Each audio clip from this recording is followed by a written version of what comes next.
Pastor Gessé, então, nos colocou esse desafio. A Vitória me mandou uma mensagem dizendo que eu tinha que falar sobre cosmovisão. Isso é meu cosmovisão, né? Que coisa mais Star Wars, sei lá. Então, pensei... Mas quando ela falou artes, daí eu disse, tá, então posso falar de alguma coisa que eu amo, que é artes. Quem ama artes aí? Deixa eu ver. Ó, que benção. Quem não ama vai amar ainda. Mas eu não sei o que fazer. Mas Deus sabe. Você pode ainda não saber, mas Deus sabe, né? A minha vida sempre tive essa coisa queimando dentro de mim, assim, sobre artes. Sempre me envolvi. Primeiro eu tentei tocar instrumento, né? Você é músico, né? Senhor, né? Mas não deu certo. Eu até comprei um violão, mas tentei aprender. E daí, quando eu consegui fazer umas notas, até eu percebi que eu não sabia nem cantar também. E resumindo, o violão acabei doando ele. Não deu certo. Aí então, tentei outras coisas, ser modelo também não deu certo, algumas coisas. Né? E então, parti para o teatro, né? E desde 1994 eu estou nessa história de teatro. Eu lembro que quando eu tinha 8 anos de idade,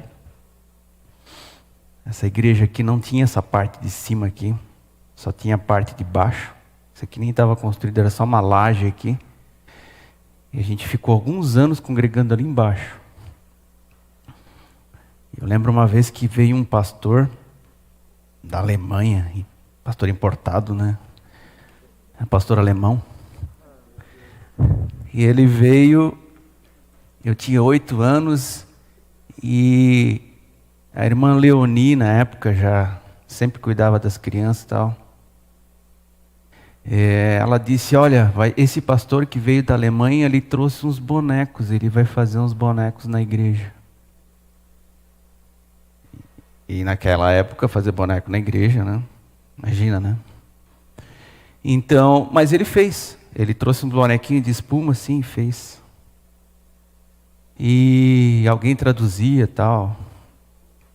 Quando eu vi aqueles bonecos, eu pensei, nossa, quando eu crescer, eu quero fazer isso. Coloquei isso no meu coração. Veja como é importante, né? Você estimular desde criança essa questão. Aquilo desceu no meu coração quando eu tinha 8 anos de idade. Aí quando eu tinha 40, comecei a fazer. Não, um pouquinho antes. Mas despertou naquele momento. Né? Então não há momento que você diga, não, Deus não vai falar comigo, isso não vai tocar o meu coração. Você não sabe.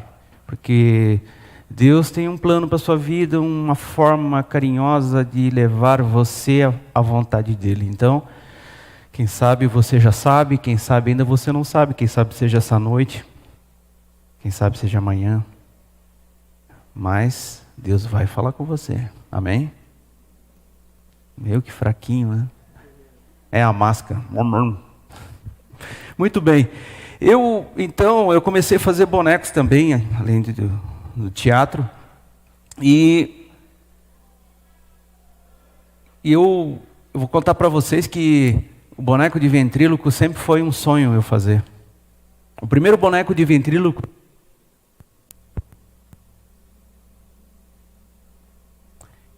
O boneco de ventríloco foi o primeiro que eu manipulei, foi o que eu fiz mesmo. Ele veio um tempo para fazer. Eu lembro que foi em 2003. 2003, teve um congresso de adolescente aqui na igreja.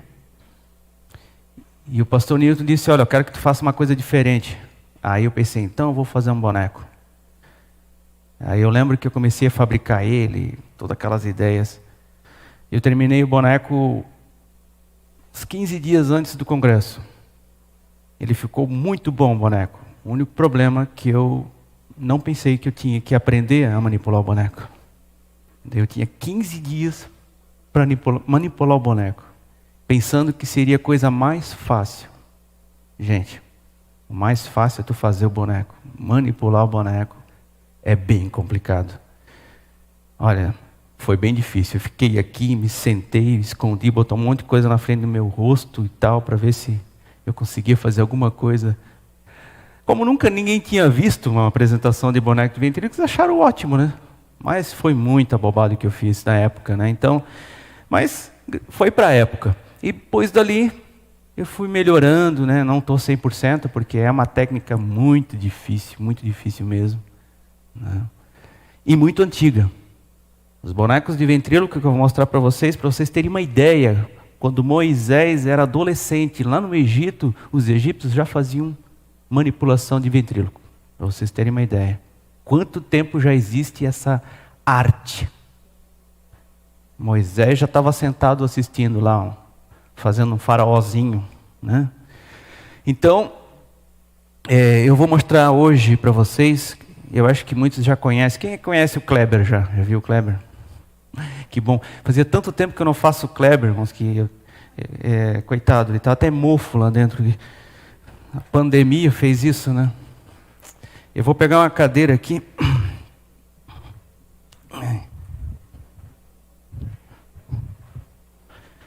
Vou botar a mala. Isso. Aqui.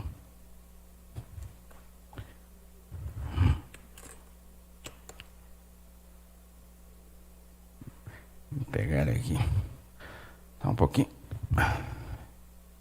Pronto. Dá um pé, outro pé. Pronto. Olha só. Coisa fofes, né? Quem não queria ter uns olhos verdes desse, né? Ou um cabelo desse. Muito bem. Esse então é o Kleber, né? Ele veio aqui para conversar com vocês.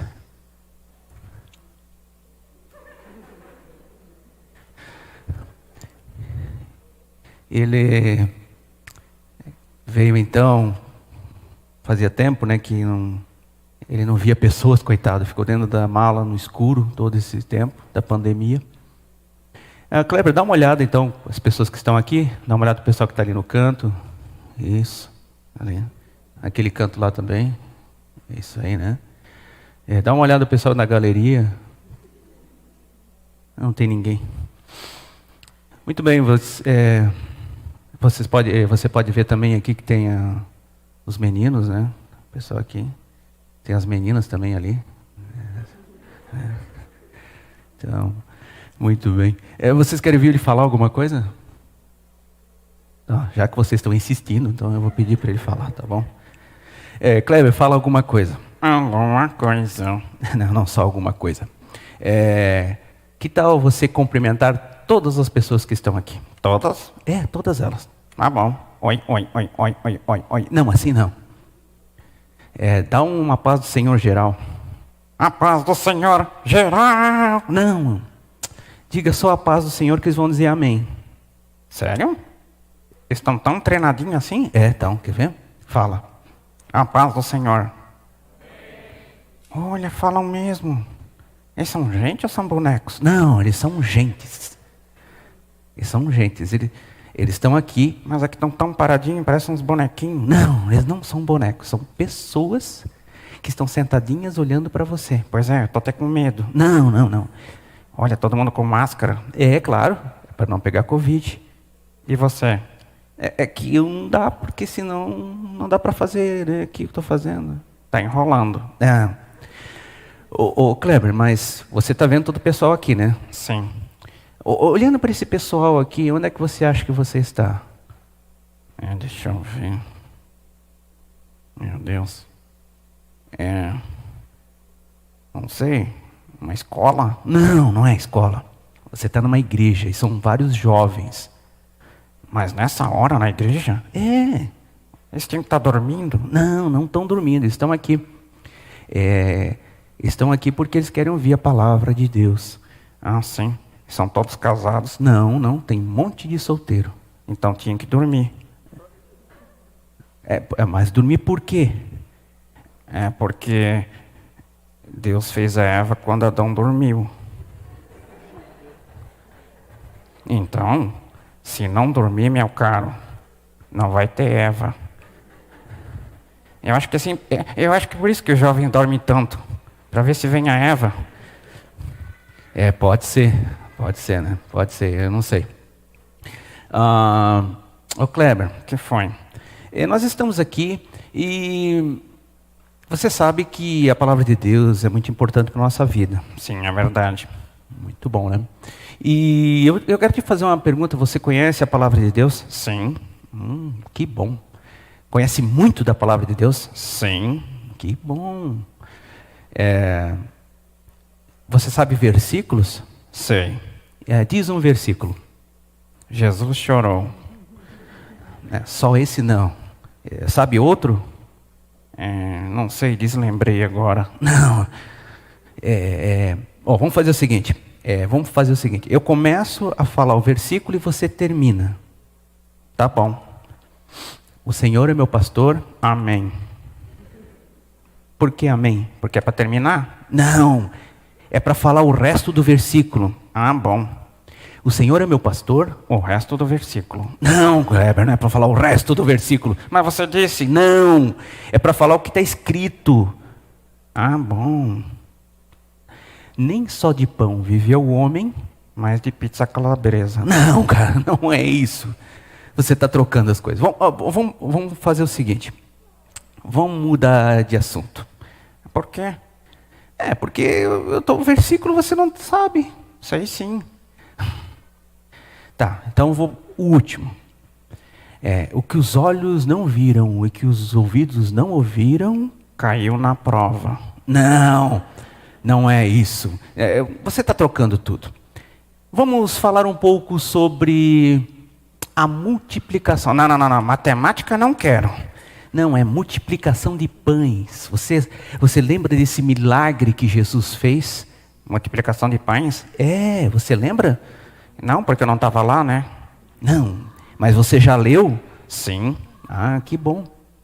E o que você achou desse milagre que Jesus fez? Legal.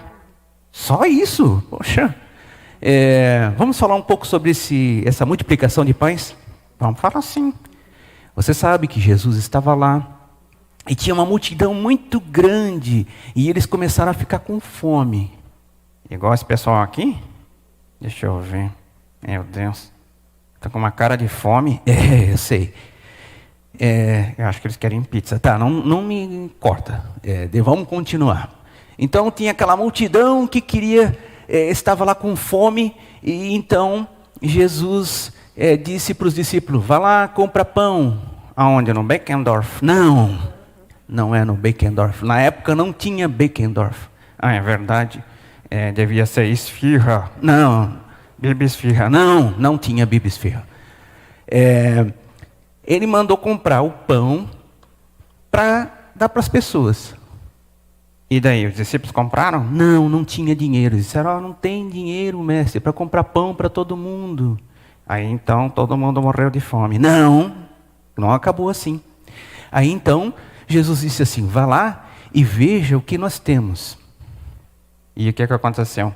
Os discípulos foram lá, começaram a ver se alguém tinha alguma coisa. E tinha um menino. Um menino? Um menino. Que fofes. E o menino, ele tinha 5 pães e 2 peixinhos. Ah, que legal.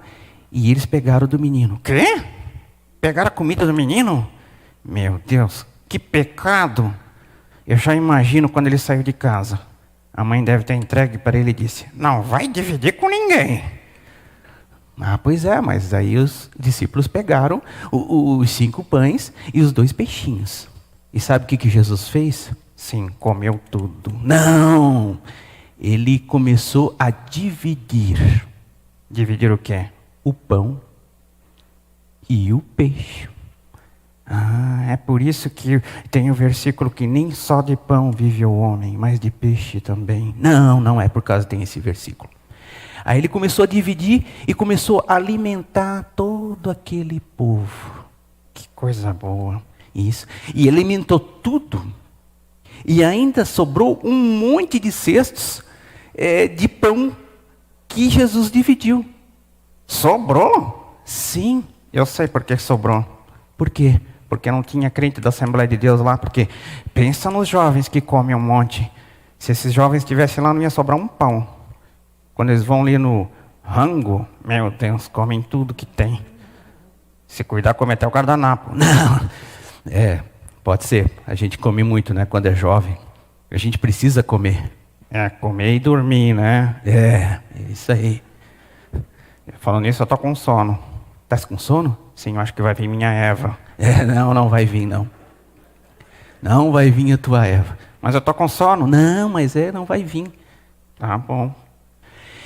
Então Deus é maravilhoso. Fez esse milagre de multiplicação. E Deus é muito bom. É verdade. Então agora, para encerrar... Que nós já vamos embora? Não, só para encerrar essa parte com você. Por quê? Eu quero ficar aqui. Não vai ficar. Eu vou ficar aqui sim. Não, é aqui depois eu vou trazer mais uma mensagem. Daí você tem que voltar para a mala. Ali, ó. Eu não vou voltar para a mala. Vai voltar para a mala sim. Não, eu vou ficar aqui. Deixa eu ver quando é que eu vou ficar. Eu vou ficar com esse muçulmano ali, ó.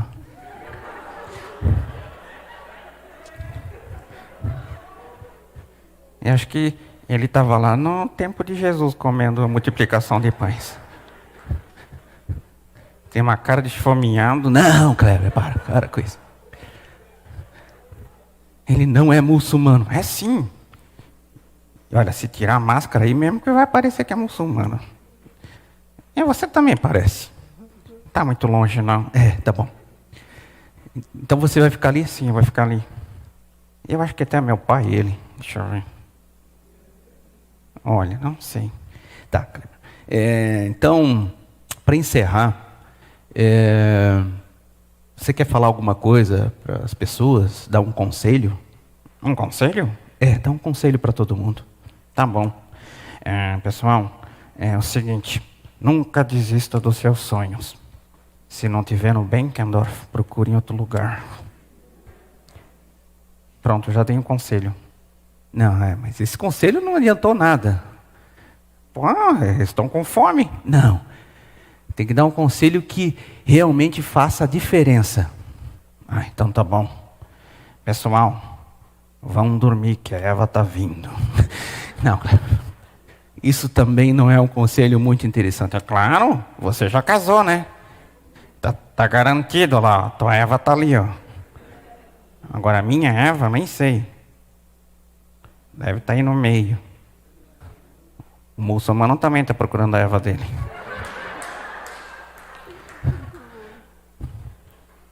Está procurando lá. Deus está vendo. Deus está vendo, seu dorminhoco. Para. Vamos dar um tchau para todo mundo aí, porque você já está se passando. É verdade? Eu já tinha que estar dormindo. Então. Então, dá um tchau para todo mundo. Para todo mundo? Isso. Tchau, pessoal. Eu gostei muito de vocês. E Deus abençoe. E eu não sei mais o que falar. Tá bom. Só um pouquinho. Tchau, amigo.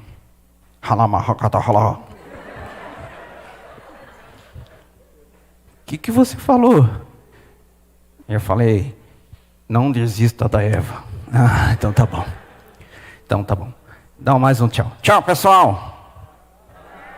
Tá, agora eu vou embora. Tchau. Para.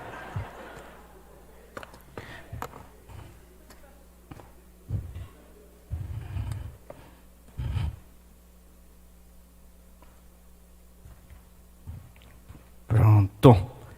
Vamos guardar ele aqui. Bem certinho. Lá em casa eu tenho 2 bonecos desses. E eles ficam guardadinhos lá. De noite eles saem para brincar, né? A Sofia sabe, eu sei que fica pai, O Kleber veio pegar no meu pé à noite.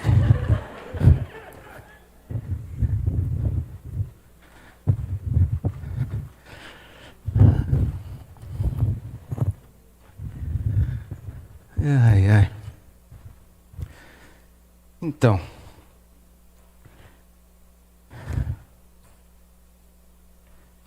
agora então quero finalizar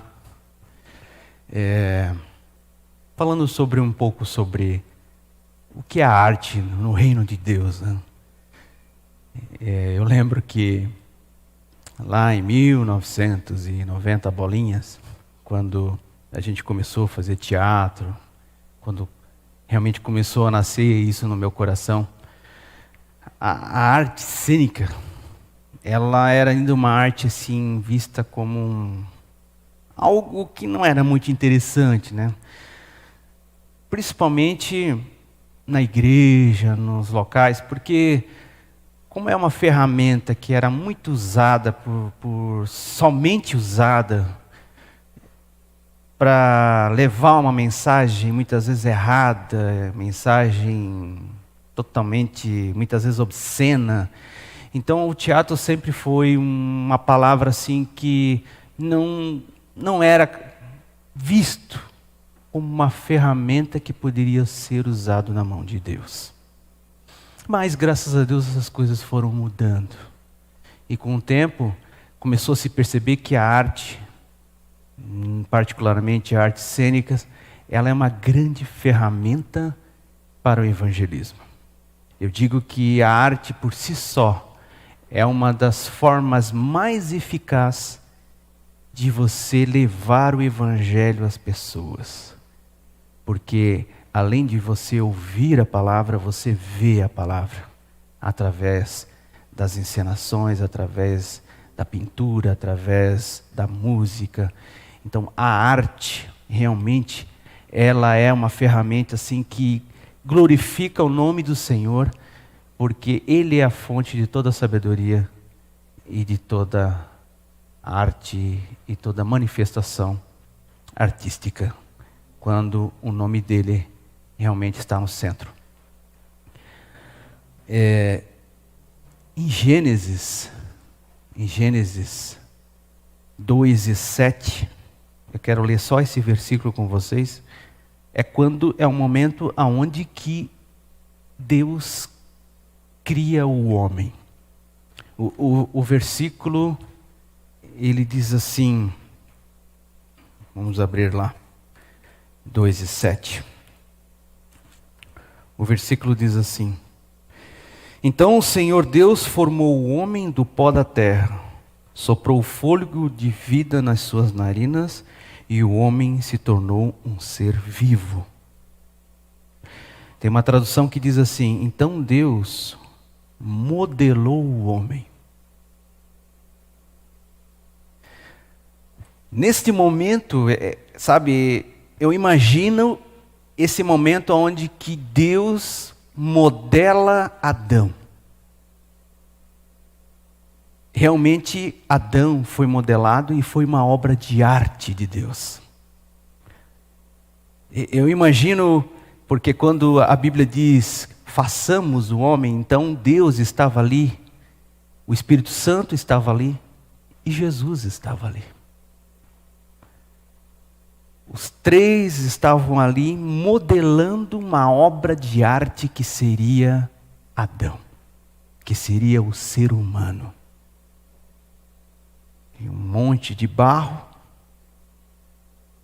E Deus disse: agora eu vou fazer uma obra de arte. E todos participaram dessa criação do Adão. Eu imagino que o Espírito Santo estava ali porque o sopro de vida ia ser dado no final. Mas Deus modelou a imagem e semelhança. E eu acredito que Deus modelando Adão, Ele falava com seu filho, Jesus, e disse: olha, eu vou modelar, e você vai ser o meu molde. Você vai ser a minha forma que eu vou dar. Você vai ser a referência para eu fazer o molde do ser humano. E eu imagino então Deus fazendo Adão e dizendo: eu vou dar a esta obra de arte a tua imagem e semelhança. O que tu és, meu filho, eu vou colocar nele. Eu vou colocar nele a vida.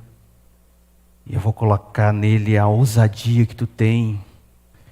Eu vou colocar nele o amor que tu tem.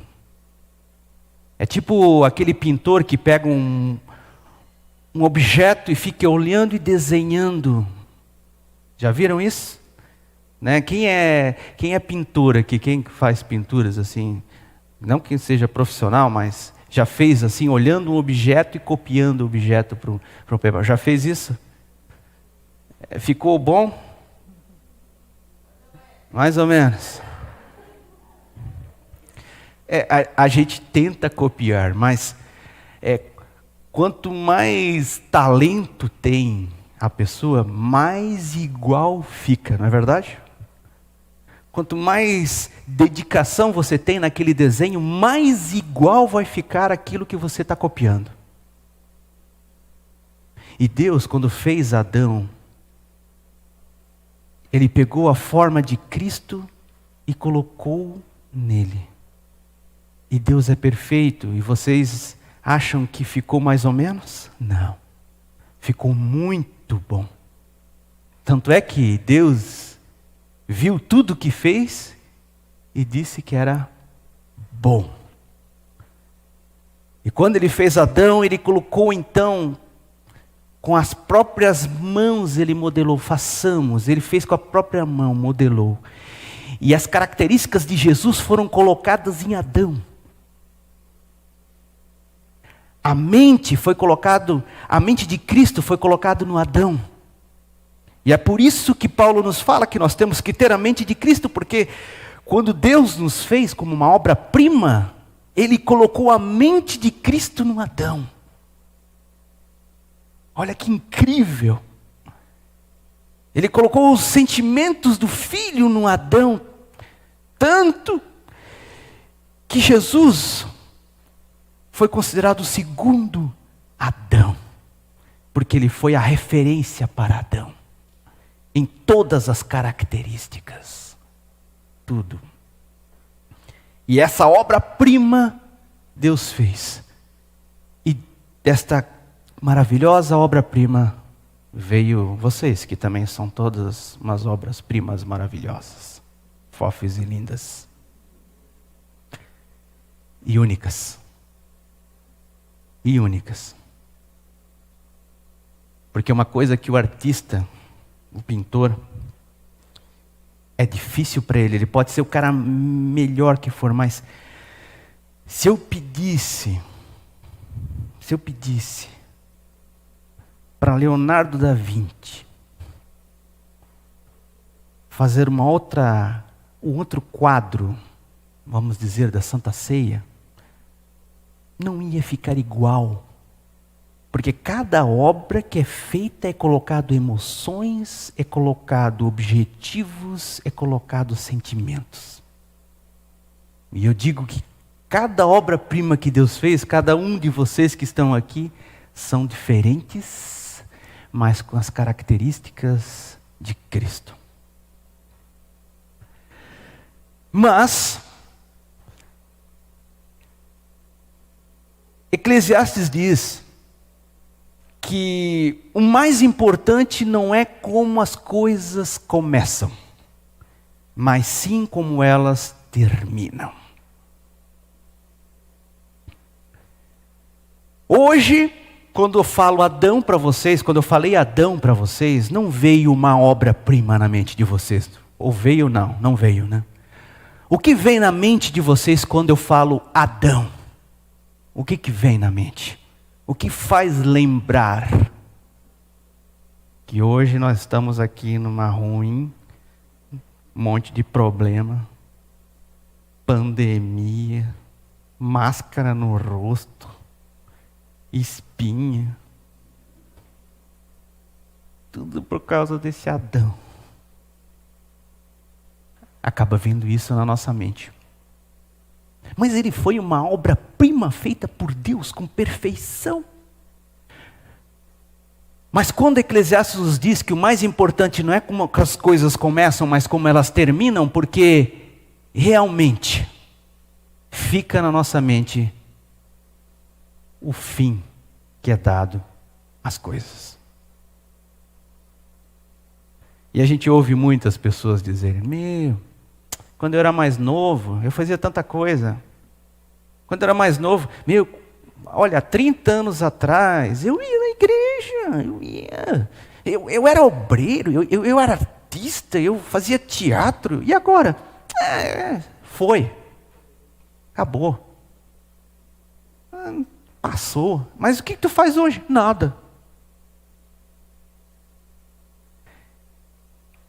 O mais importante é como as coisas terminam. E quando o inimigo de Deus viu aquela obra-prima, ele pensou: começou bem, mas eu vou fazer de tudo para acabar mal. E muitos personagens da Bíblia foram assim. Judas, ele começou como discípulo de Jesus. Mas como é que a gente lembra dele? Como um traidor. Ele ficou anos seguindo Jesus, anos com o Mestre, mas nós lembramos só do final, que foi uma atitude que ele fez. O mais importante não é como começamos, mas como terminamos.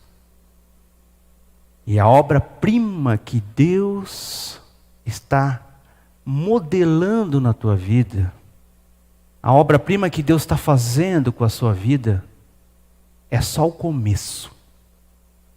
Sabe que eu estava analisando como é fabricado um violino. Você sabe que o violino é um instrumento assim que eu admiro muito quem toca violino. É um dos instrumentos de cordas que tem um agudo que eu acho que nenhum outro instrumento consegue ter. E aí eu fui olhar a fabricação do violino, como ele é fabricado, né? E tudo começa com madeira. Ou seja, começa com árvore.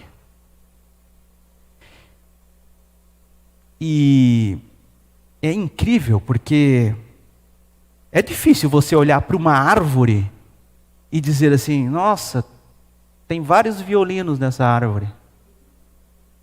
Primeiro que se você falar isso, o pessoal vai dizer: meu Deus, vamos orar por essa pessoa. Está vendo coisas, né? Está vendo coisas e tal. Igual aquele psicólogo disse: olha, não se preocupe se você vê alguém falando com o sofá em casa. Se preocupe se o sofá responder para ele. Daí coisa complicou. Então,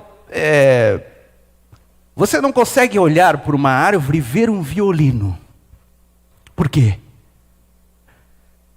Porque nós somos limitados em olhar para as coisas e ver o final que elas podem ter, o objetivo que elas podem ter e como elas podem ser modeladas e se transformar em algo que seja lindo.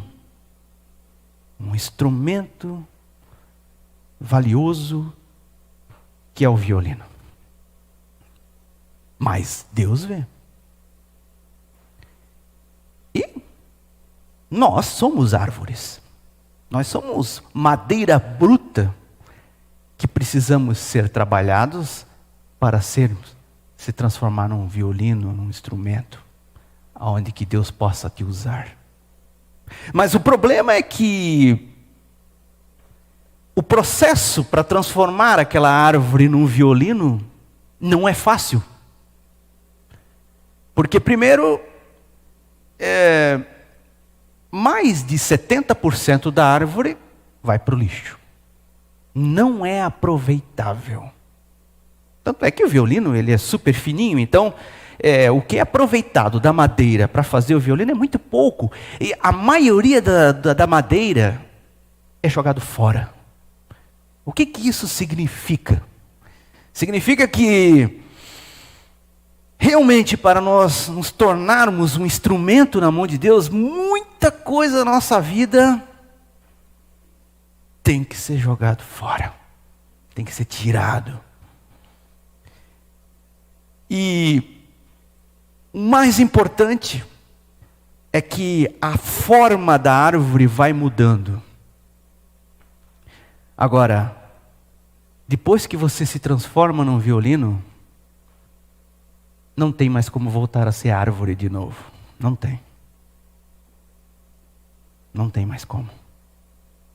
Se você deixar Deus transformar você num instrumento valioso, nunca mais você vai voltar a ser aquele tronco sem objetivo nenhum, jogado lá na poeira.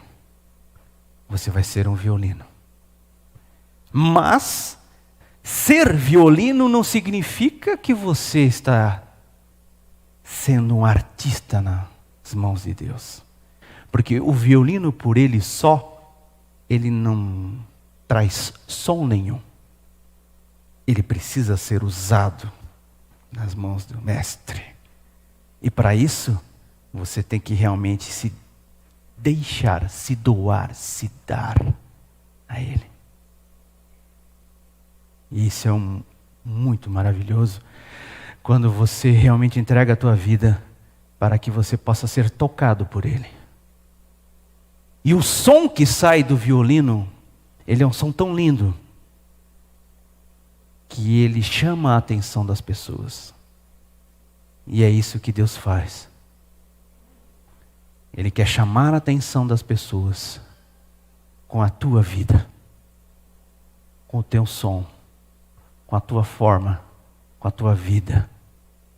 Ele quer chamar a atenção. Um grande arquiteto, ele disse que você não precisa construir monumentos, estátuas para os artistas, porque as próprias obras deles já fazem lembrar o artista. Ele não precisa disso. Não faça monumentos para eles. E Deus nunca pediu para o homem fazer estátuas ou monumentos para nós lembrarmos dele. Sabe por quê? Porque a obra que ele fez, a obra-prima que ele fez, que é você, lembra Deus. Lembra Deus. Quando alguém olha para você e vê que você é uma obra-prima de Deus, Deus é lembrado através de você. Que possamos realmente lembrar Deus através das nossas vidas. Que as pessoas possam olhar para nós e vermos que nós somos uma obra-prima de Deus. E sermos lembrados, assim como o apóstolo Paulo fala que nós temos que ser como um espelho, que quando olhem para nós, vejam refletido a presença de Cristo. Isso significa que nós lembramos Deus para as pessoas. Nós lembramos a presença de Deus. Nós lembramos o que Deus fez. Agora, como está essa tua obra-prima? Como está esse processo de criação que Deus está trabalhando na tua vida? Como é que está esse madeiramento? Como é que está esse trabalhar, esculpir essa madeira? Como que está esse processo? Será que esse processo está muito lento? Ou parou? Muitas vezes está parado pela metade. E você diz, não, eu não quero mais que Deus trabalhe na minha vida, porque eu estou perdendo tanto da minha vida. Eu era uma árvore. Eu chamava atenção, porque onde eu era alto, Eu tinha todo um volume. Onde eu estava, eu me destacava.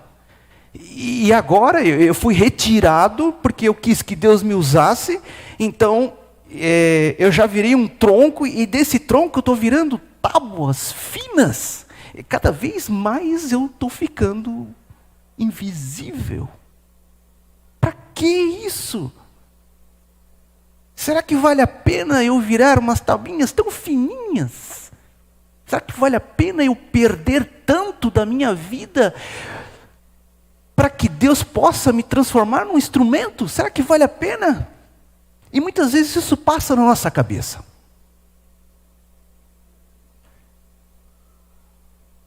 Mas essas tabuinhas fininhas, elas vão ser modeladas para fazer o instrumento. E é incrível quando o apóstolo Paulo fala que o que importa é Cristo em minha vida. O morrer é o lucro. Isso ele está falando o quê? Eu quero virar tabuinha tão fininha que ninguém me veja, mas que veja Cristo em mim, a obra-prima dele. E muitas vezes nós passamos dificuldades para nos tornar este instrumento na mão de Deus. Porque aquelas tábuas, além de elas serem cortadas da árvore, elas têm que ser dobradas, elas têm que passar por processos de dobragem, por processos de ser raspado, ser lixado, ser pintado, ser modelado. E todo esse processo vai criando marcas, frisos. Se você pegar o violino, você vai ver que o violino é cheio de frisos.